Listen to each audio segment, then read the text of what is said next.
எழுச்சுன்னு ஒரு தடவை நன்றி சொல்லு, நைட் தூங்கும்போது ஒரு தடவை. தேங்க்ஸ் சொல்றதுனால நமக்கு நிறைய நல்லது நடக்கும். நம்ம காசு கொடுத்து போறதுல காசு வாங்க போறோம், கடைக்கு போனா கூட நன்றி சொல்லு அப்படின்னு சொல்லணும். அது மாதிரி இதெல்லாம் செய்யணும் அப்படின்னா நம்ம எல்லாருக்குமே அந்த ஒரு எண்ணம் வேணும். அதுதான் நம்ம ஒரு மக்கள் நல்லா செய்யணும்.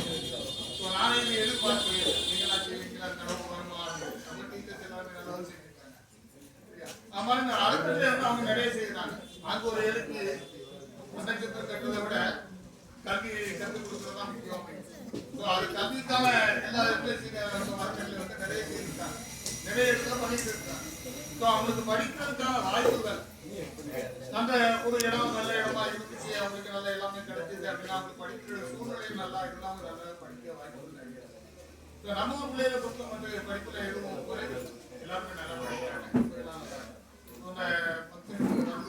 எல்லாருக்கும் நன்றி. பணம் கொடுத்தவர்கள் எல்லாருக்கும் நன்றி, பணம் கொடுக்கணும் என்று நினைத்தவர்களுக்கு நன்றி. வருங்காலத்தில் நம்ம கொடுக்க வாய்ப்பு இருக்கு. இன்னைக்கு வாய்ப்பு இல்லை அப்படின்னா வருங்காலத்தில் ஒரு வாய்ப்பு. மாற்றம் எப்படி வேணாலும் கிடைக்கலாம். இன்னைக்கு அவங்க கொடுத்தா அவங்க கொடுத்தா பணம் நம்ம பண்ணலாம் கிடைக்கலாம். நம்ம செஞ்சவங்க யார் வேணாலும் பண்ண முடியும். நம்ம கேட்கலாம், செய்யலாம், நம்ம பள்ளிக்கணும் அப்படின்னு. நம்ம ஊரு நம்ம பள்ளி அப்படிங்கிறது இப்போ நான் வரும்போது ஒரு வருஷம் தான் ஆகுது. அப்போ இருந்தாலும் ஒரு கெட்டு வச்சும்போது நம்ம நல்ல இதாகி மெட்ரிகுலேஷன் ஸ்கூல் எப்படி இருக்குமோ அதை விட அருமையாக.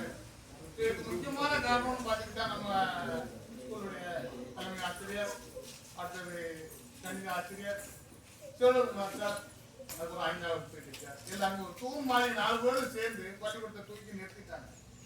அவங்க நிற்கும்போது நீங்க எல்லாரும் சேர்ந்து பண்ணும்போது தான் நல்லா இருக்கும் அப்படின்னு. அதனால நம்ம